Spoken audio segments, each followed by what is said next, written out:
Hi everybody, you've arrived at Todd's World of Cooking, and today I'm going to show you how to make sticky date cake, or if you're in England, that would be sticky date pudding. This delicious cake is said to have originated in Great Britain, but it's a very, very popular dessert in many countries in Africa. Now I'd really appreciate it if you'd hit that subscribe button, give this video a thumbs up, and ring that notification bell. Now here's everything that you're going to need to make this delicious cake.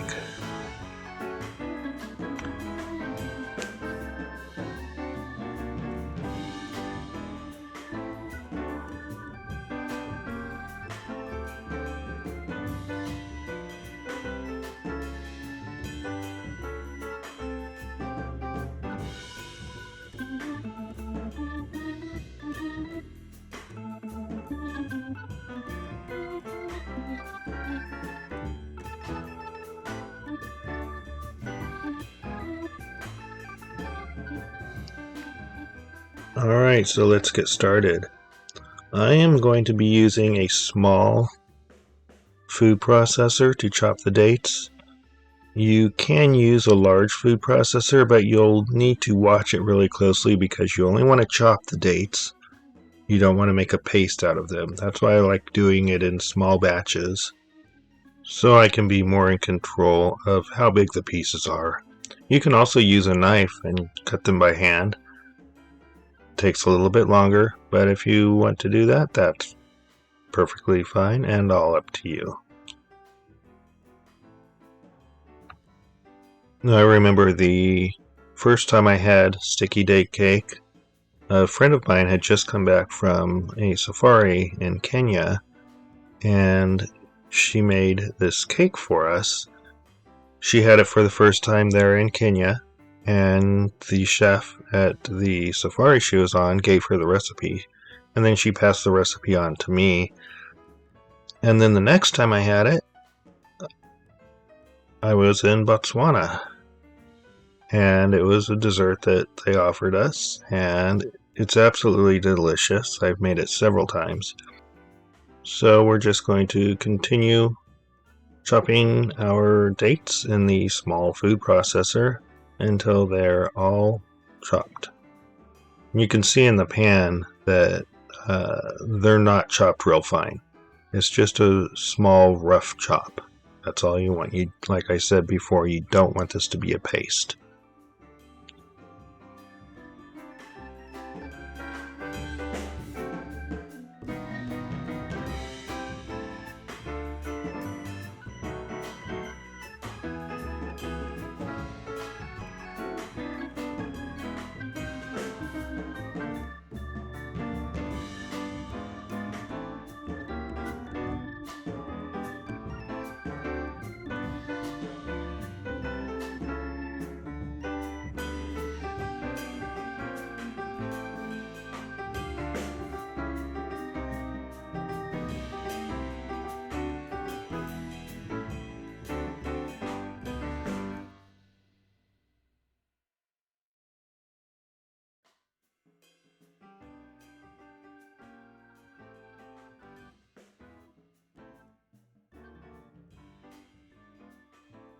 Okay, so now we're going to put our pan of dates onto a burner and add the milk.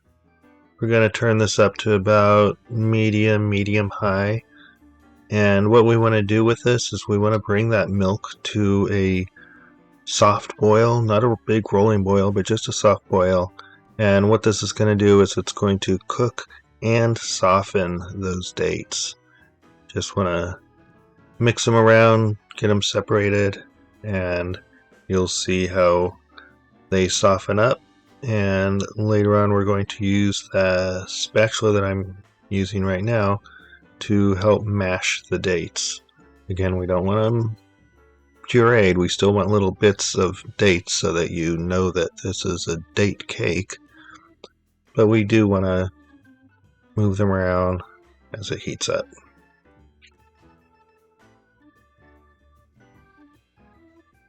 Now you can see we have a nice gentle boil going on here.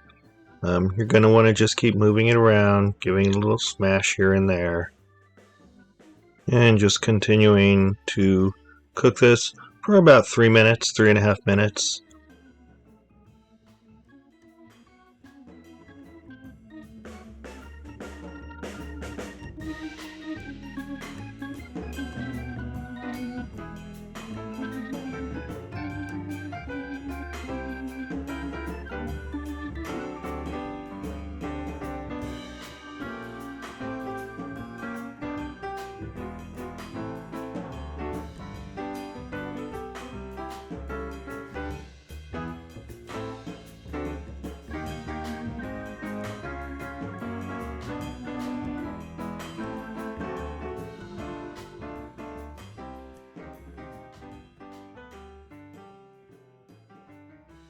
And now we're going to turn the fire off and remove this from the heat. And we're going to start our science experiment. This is like a little science project. Kind of fun. Give it a little more of a smash. And now we're going to add our baking soda. Here's where the science project comes in. As soon as you add that, it's going to start fizzing up and bubbling, and it's just kind of cool to watch.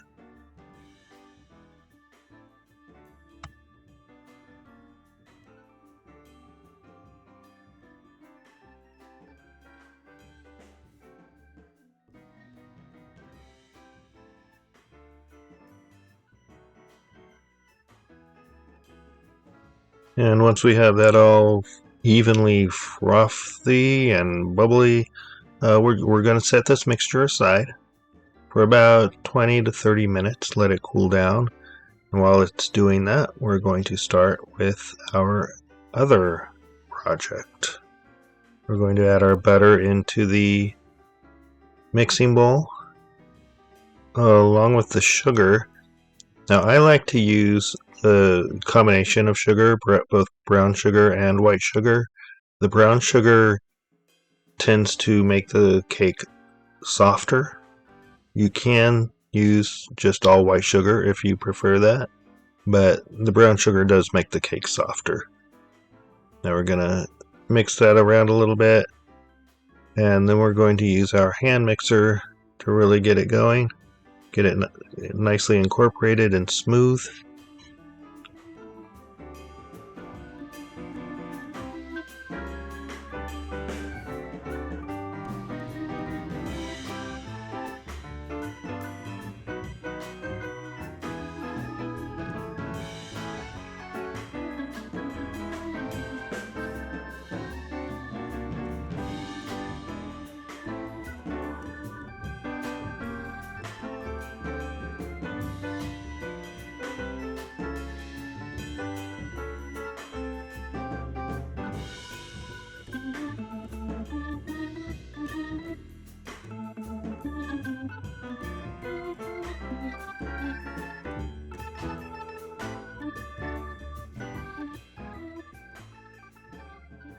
And now we're going to begin adding our room temperature eggs. We're going to add one at a time. You don't want to add them all at once. If you add them all at once, what's going to happen is you might end up with the whole mixture just breaking on you or splitting, and it's not going to be very pretty, and you'll have to start over again. So we'll just add the eggs one at a time until they're all... Wow. What did I just do there? Just shaking that little bowl with the egg in it. Okay, so you just want to continue mixing until everything is well combined. And we'll put our last and final egg in there. Continue to do the same, mixing until it's all mixed and well combined.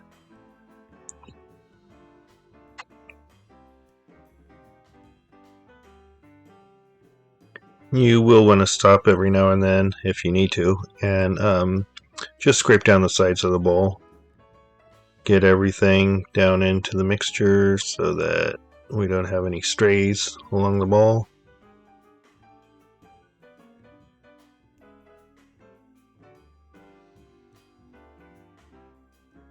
And now you can see how nice and smooth this mixture is becoming.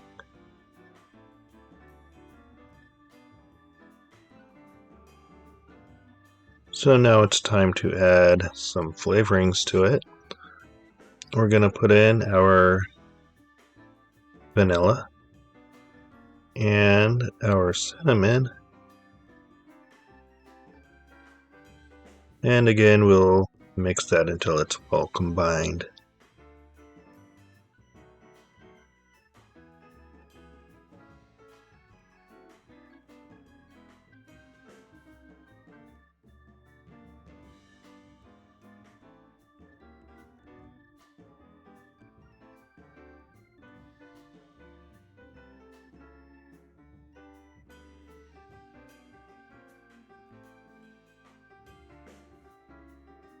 Okay, so now we're going to take our flour and we're going to put our baking powder and salt into the flour.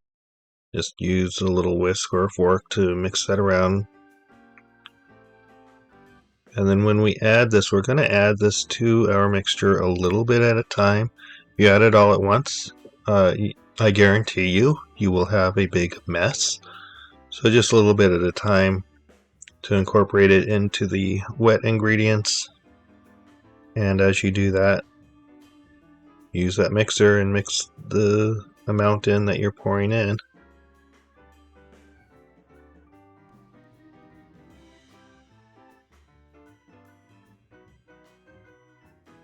Now see, you can see that flour kind of coming out. Just imagine if you put the whole thing in there at once. Something else you're going to notice is that it's going to look like it's going to be real flaky. But as you mix it and add the flour into it, the wet ingredients are going to soak into that flour and it's not going to be flaky anymore. You can already see that starting to happen here.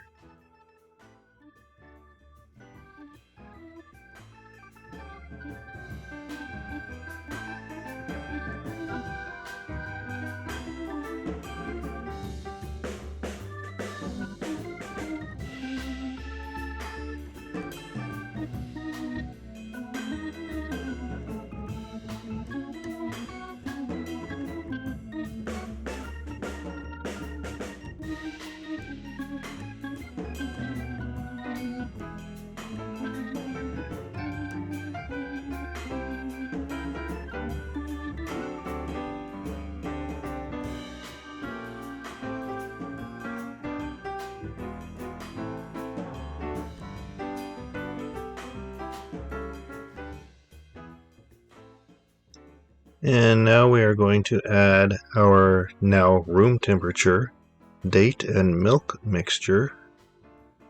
Just pour that all into the mixing bowl.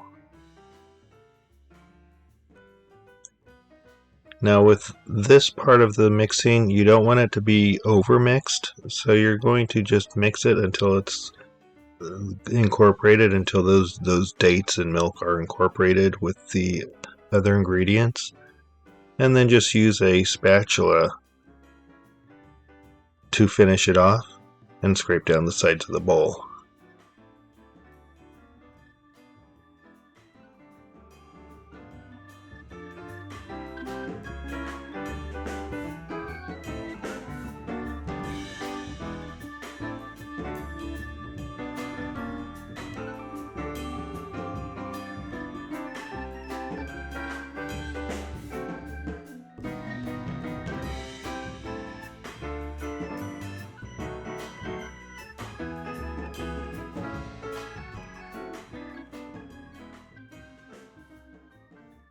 Once it's mixed well, you want to take that hand mixer and press the little button so that the beaters shoot out like a rocket and land right in the middle of the mixing bowl.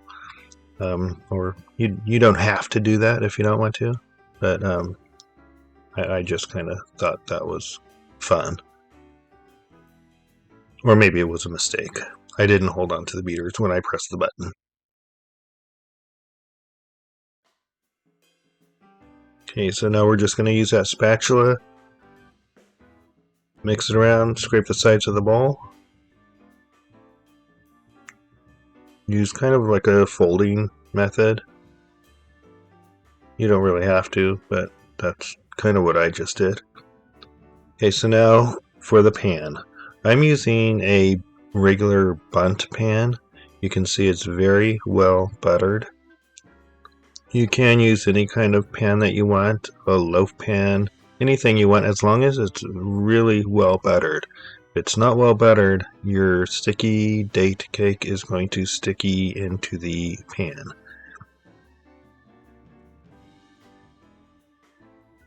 So now we just get all that nice batter into the bundt pan or pan of your choice.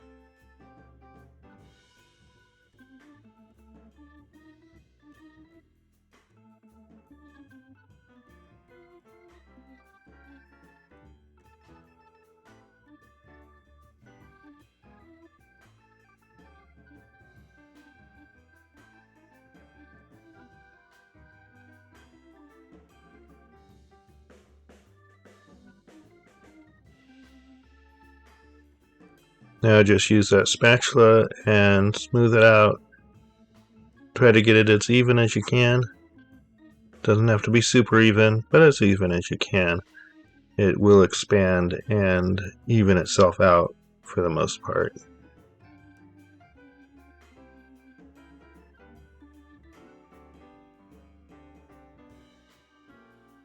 And once it's even to your liking, go ahead and give it a couple taps. And there we have it. Now it's going to go into a preheated 350 degree oven for about 40 minutes.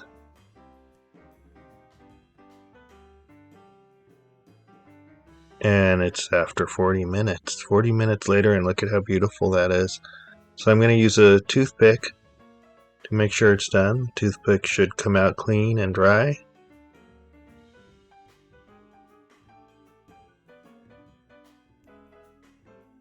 And I'll tell you something, this cake smells amazing.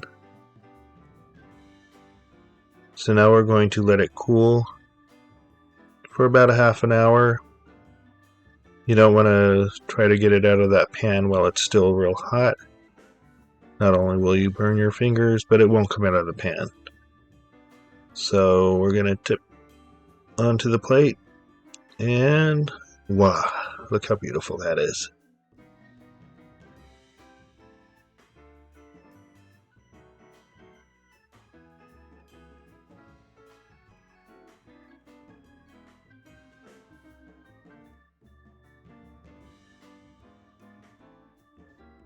Now I'm going to dress it up a little bit.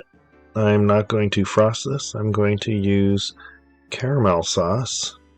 This is the caramel sauce that I made in a previous video.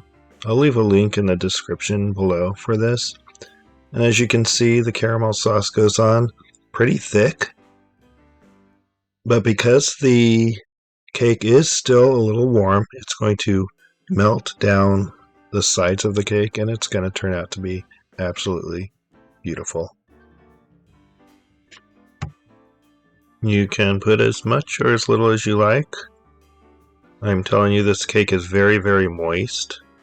Doesn't really need any kind of dressing at all, but I really like the caramel sauce on this cake.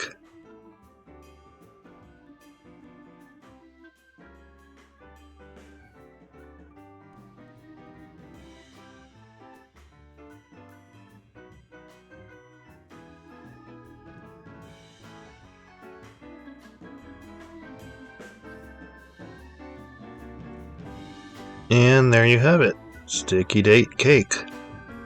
I hope you give this a try. I really appreciate you watching, and as always, have an awesome day.